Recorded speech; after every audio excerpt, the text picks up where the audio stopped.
Bom dia, gente. O prazo para fazer os pedidos do kit é até amanhã. Então, se você ainda não pediu, pede que dá tempo. A gente tem ainda alguns kits disponíveis. Vou postar aqui o cardápio e o número de WhatsApp. Olha, esse final de semana tá legal, hein?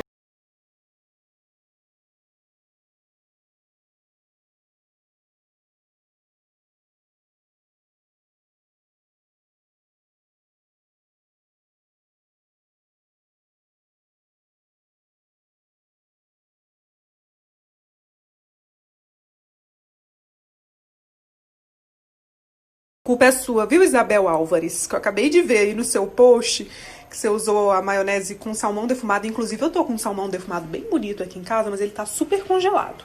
Depois vou seguir sua dica, ó. Gente, essa maionese é tudo de bom. O intestino é responsável pela absorção de nutrientes que são importantes para o metabolismo da tireoide. Iodo, zinco, ferro, selênio são alguns desses nutrientes que desempenham um papel. O intestino é responsável pela absorção de nutrientes que são importantes para o metabolismo da tireoide. Iodo, zinco, ferro, selênio são alguns desses nutrientes que desempenham um papel importante na função tiroidiana. E há uma ligação clara entre disfunção da tireoide com os níveis alterados desses nutrientes. E além disso, os estudos mostram que a baixa quantidade de bactérias benéficas está associada com tireoidite de Hashimoto e também com a doença de Graves. Você é o que você come, mas também o que você absorve de tudo isso. Então, cuidar da saúde intestinal é importante para a prevenção de doenças, para a melhora da absorção de nutrientes, para diminuir processos inflamatórios. E a doença inflamatória intestinal foi observada que há uma menor quantidade de bactérias benéficas. Então, a gente sabe que os indivíduos com problemas intestinais sofrem de má absorção de nutrientes, como, por exemplo, o iodo, que é essencial para a síntese dos hormônios tiroidianos.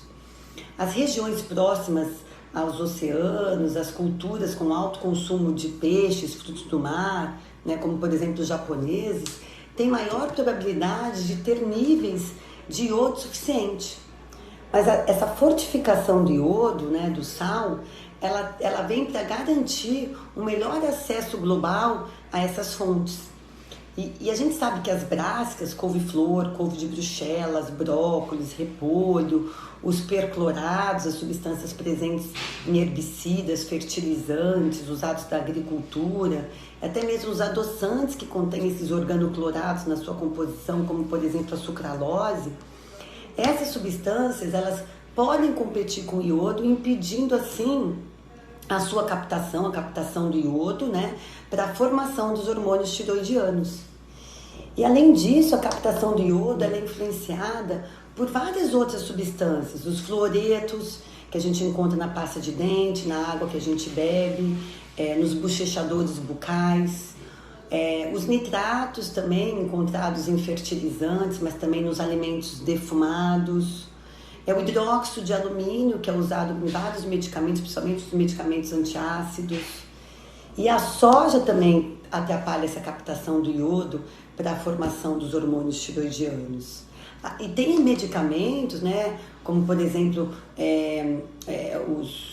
os corticoides, propanolol, também interferem no metabolismo da tireoide. E a deficiência de iodo, ela pode levar ao bócio, né, provavelmente nódulos de tireoide e também até podendo chegar a um câncer de tireoide. E o excesso do iodo também pode ser ruim para o metabolismo tiroidiano. Então, áreas com alta ingestão de iodo têm maior propensão a desenvolver o câncer de tireoide.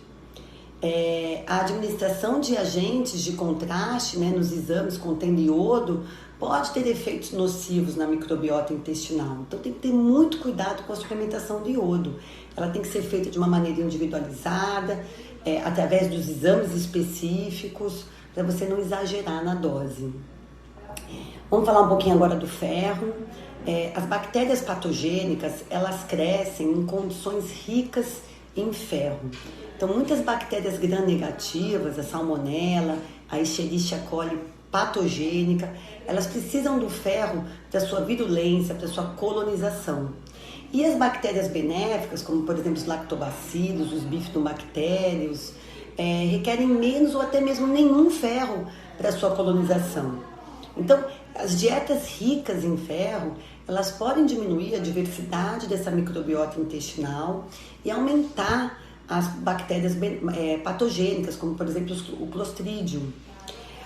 Agora, o ferro, ele é essencial para a utilização eficiente do iodo, para a síntese dos hormônios tiroidianos. Então, a deficiência de ferro é um achado comum em pacientes com hipotiroidismo. Até 60% dos casos de hipotiroidismo constataram carência de ferro.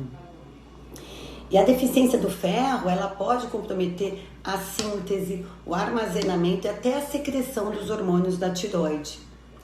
E as mulheres grávidas, elas tendem a ter níveis baixos de ferro e níveis elevados de TSH, sugerindo assim um hipotiroidismo. Porque vocês sabem, né, gente, quando o TSH eleva, hipotiroidismo, o metabolismo cai. E quando o TSH baixa, hipertiroidismo. Então, há uma forte relação entre a deficiência de ferro e anemia com o hipotiroidismo. E os níveis ideais de ferritina deveriam ficar acima de 60. Bom, vamos falar um pouquinho do zinco. O zinco é um micronutriente essencial para o equilíbrio da tireoide. Ele é necessário porque ele ativa enzimas importantes que convertem o T4 em T3, que o T3 é o hormônio ativo. E a deficiência de zinco, ela afeta a glândula da tireoide em vários níveis. Ela prejudica a síntese dos hormônios como TSH, T4 e T3. E a carência de zinco pode estar relacionada também por uma má absorção intestinal ou até mesmo por um consumo baixo. Então, vários estudos sugerem que a deficiência de zinco está associada com hipotiroidismo, mais um nutriente importante aí para a tireoide. E o selênio, ele é um mineral essencial envolvido todo no sistema imunológico, em várias funções da tireoide, enzimas importantes, né, para o funcionamento e para a proteção da tireoide são dependentes de selênio. E nos distúrbios, né, de tireoide, a deficiência de selênio, ela é um achado muito comum. Em pacientes, até mesmo com as doenças autoimunes da tireoide, a suplementação de selênio pode reduzir tanto os níveis de anticorpos tiroidianos, melhorar essa estrutura dessa glândula da tireoide, melhorar o metabolismo da tireoide como um todo e os sintomas clínicos também, né? E diferente do ferro, o selênio, ele aumenta a diversidade da microbiota intestinal. Ele é importante para manter a saúde intestinal em harmonia. Bom, vamos falar da vitamina D, que tem efeitos complexos no sistema imunológico, né? E provavelmente ela afeta a tireoide por seus efeitos imunomoduladores. Então, acredita-se que a vitamina D, ela proteja o organismo das doenças autoimunes. E pacientes com hipotiroidismo geralmente apresentam níveis baixos ou até mesmo uma deficiência já da vitamina D. E os níveis ideais da vitamina D giram em torno de 60. Quero falar também um pouquinho dos probióticos, que são micro-organismos não patogênicos, que atingem o colo ainda vivo. Então, tem vários efeitos benéficos para a saúde intestinal. E no hipotiroidismo e no hipertiroidismo, os lactobacilos e os bifidobactérios estão em quantidades baixas. E a suplementação com lactobacillus reuteri, por exemplo, provou beneficiar a função da tireoide, aumentando os níveis de T4, a massa da tireoide e os sintomas de cansaço. Então, a suplementação, tanto com prebióticos quanto com probióticos, mostrou efeitos benéficos em pacientes com hipotiroidismo, melhorando assim a função da tireoide, melhorando os sintomas, diminuindo a dose de medicamentos para a tireoide. E os probióticos, eles têm um papel benéfico tanto nessa redução das flutuações dos exames hormonais tiroidianos, e eles podem contribuir sim como uma terapia adjuvante para as doenças da tireoide. Tá bom, gente? Obrigada mais uma vez. Passei aí algumas substâncias, alguns nutrientes importantes do metabolismo da tireoide. Espero que vocês gostem. Um beijo, tchau, tchau.